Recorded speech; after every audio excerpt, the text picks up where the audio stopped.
नमस्कार। सूचना एवं जनसंपर्क विभाग की प्रस्तुति हिमाचल बुलेटिन में आपका स्वागत है। पेश हैं आज के समाचार।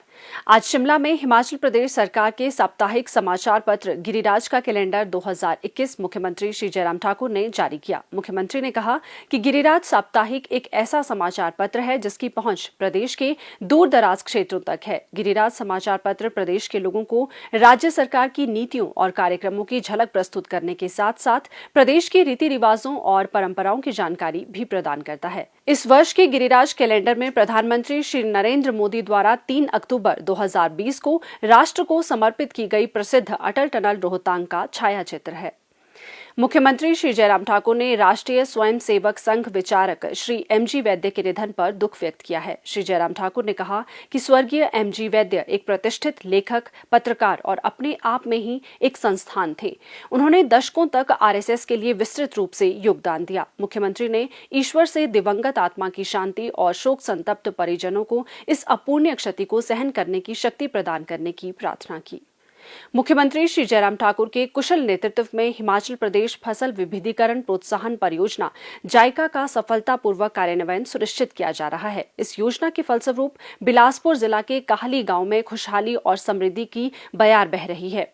पहले इस क्षेत्र में फसल उत्पादन बारिश पर ही निर्भर था, जिसके कारण उत्पादकता भी बहुत कम थी। खेती के अधीन बहुत सा क्षेत्र सिंचाई साधनों की कमी के कारण खाली छोड़ दिया जाता था, लेकिन जायका के तहत सिंचाई सुविधाएं प्रदान करने के बाद इस गांव की तस्वीर ही बदल गई। जायका परियोजना काहली गांव के किसानों के लिए वरदान सिद्ध हुई है। इस परियोजना का निर्माण कार्य पूर्ण होने और पंप हाउस मोटर के सफल परीक्षण के बाद परियोजना संचालन और रखरखाव के लिए कृषक विकास एसोसिएशन काहली को सौंप दी गई। सिंचाई सुविधा सुनिश्चित करने के बाद ब्लॉक परियोजना प्रबंधन इकाई ने परियोजना में विस्तार गतिविधियां आरंभ की। किसानों को सब्जी की खेती के लिए प्रेरित किया गया। गांव स्तर पर प्रशिक्षण, प्रदर्शन और इनपुट सहायता प्रदान की गई।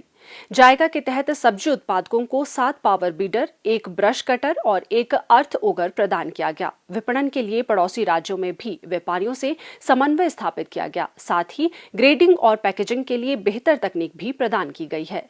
ये हमारी स्कीम जायका द्वारा लिफ्ट इरिगेशन की स्कीम बनाई गई है और इसमें हम पहले परंपरागत खेती करते थे, जिसमें गेहूं, मक्का और धान वगैरह और थोड़ा बहुत कैश क्रॉप हम बरसात के टमाटर भी लगाते थे। 4-5 किसान, ज़्यादा नहीं, सभी नहीं लगा पाते थे क्योंकि पानी हमारे पास कम था।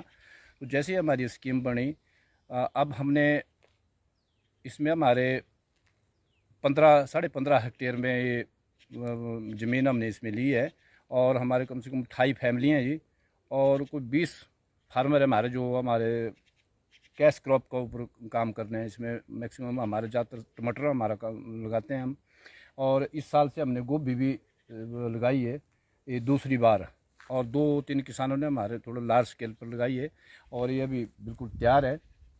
इसमें हमें विभाग से ड्रिप सिस्टम फिट किया हुआ है, जिसमें हमारा पानी का खर्चा बहुत कम है और काम भी बहुत कम है। नीचे हमने मल्चिंग भी हमें विभाग से ही मिली है, वो भी हमने लगाई है, तो इसमें हमारा काफ़ी लेबर का बची है। बाकी हमें इसका सारा काम, मतलब जितना भी हमारे बीडर वगैरह मिले हैं उनसे हम करते हैं, जिससे मतलब हमारे को काम करने में बहुत आसानी होती है, समय भी बहुत कम लगता है। तो लॉकडाउन के बावजूद भी हमने कोई 20 लाख के टमाटर मार्केट में भेजे। अब हम विभाग का और अपनी गवर्नमेंट का भी धन्यवाद करते हैं, क्योंकि हमारे गांव को उन्होंने चुना इस स्कीम के लिए और हमारे किसानों को भी जरूरत थी और हम अच्छा काम कर रहे हैं। गांव में कामधेनु एनजीओ द्वारा एक छोटी दूध संग्रह इकाई भी स्थापित की गई है, जहां इस गांव और आसपास के क्षेत्रों से प्रतिदिन 1500 लीटर दूध एकत्रित किया जा रहा है। चिलिंग प्लांट के लिए पानी की आपूर्ति भी उठाऊ सिंचाई योजना से पूरी की जाती है। कृषि के विभिन्न आयामों और तकनीकी के इस्तेमाल से काहली गांव आसपास के क्षेत्रों के किसानों के लिए प्रेरणा स्रोत बन गया है। प्रदेश सरकार द्वारा जायका के बेहतर कार्यान्वयन और किसानों की मेहनत के फलस्वरूप इस गांव ने प्रगति और खुशहाली की नई मिसाल कायम की है। और अब कोविड-19 महामारी के दृष्टिगत मुख्यमंत्री श्री जयराम ठाकुर का प्रदेशवासियों के नाम संदेश। नमस्कार। कोरोना के इस संकट में आप सबका बहुत बड़ा बहुमूल्य सहयोग हमको प्राप्त हुआ है, लेकिन इन दिनों जिस प्रकार से मामलों में बढ़ोतरी हो रही है, हमको और भी सजग और सावधान होकर के काम करने की आवश्यकता है। मैं आपसे विनम्र निवेदन करना चाहूंगा कि संक्रमण को रोकने के लिए जो सावधानियां हमने बताई हैं उनका आप पालन करें। सबसे पहले तो मैं यही निवेदन करना चाहूंगा कि अनावश्यक रूप से हम भीड़ वाले इलाके में जाने से परहेज करें। कहीं भी किसी भी कार्यक्रम में, चाहे वो शादी है, चाहे वो धार्मिक आयोजन है, चाहे आपके परिवार में कोई कार्यक्रम है, 50 से अधिक संख्या किसी भी सूरत में वहां नहीं होनी चाहिए। कोई भी व्यक्ति मास्क के बिना घर से बाहर ना निकले। अपने हाथ धोते रहें और सैनिटाइजर का भी इस्तेमाल करें। इसके अतिरिक्त 2 गज की दूरी बहुत ही जरूरी, जो आदरणीय प्रधानमंत्री जी के आग्रह है, उसका भी हम पालन करें। हम ये चाहते हैं कि आप स्वस्थ रहें, आपका परिवार स्वस्थ रहे। हिमाचल प्रदेश को कोरोना मुक्त करने के लिए आप सबके सहयोग की बहुत आवश्यकता है। आप सबका सहयोग और समर्थन हमेशा हमको मिला है। इसी विश्वास के साथ बहुत बहुत धन्यवाद। नमस्कार।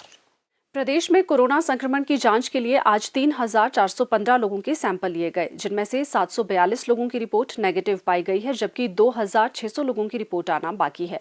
अभी तक 6,71,888 लोगों की जांच की जा चुकी है, जिनमें से 6,16,808 सैंपल की जांच नेगेटिव पाई गई है। प्रदेश में कुल 52,213 लोगों में कोरोना वायरस के संक्रमण की पुष्टि हुई है, जिनमें से 45,915 लोग इस बीमारी से ठीक हो चुके हैं और 5,387 व्यक्ति उपचाराधीन हैं। हिमाचल बुलेटिन देखने के लिए सब्सक्राइब करें YouTube channel DPR Himachal, follow करें ट्विटर @DPRHP, लाइक करें Facebook page information and public relations department Himachal Pradesh, visit करें वेबसाइट www.himachalpr.gov.in। इस अंक में इतना ही। कल फिर होगी मुलाकात। दीजिए इजाजत। नमस्कार।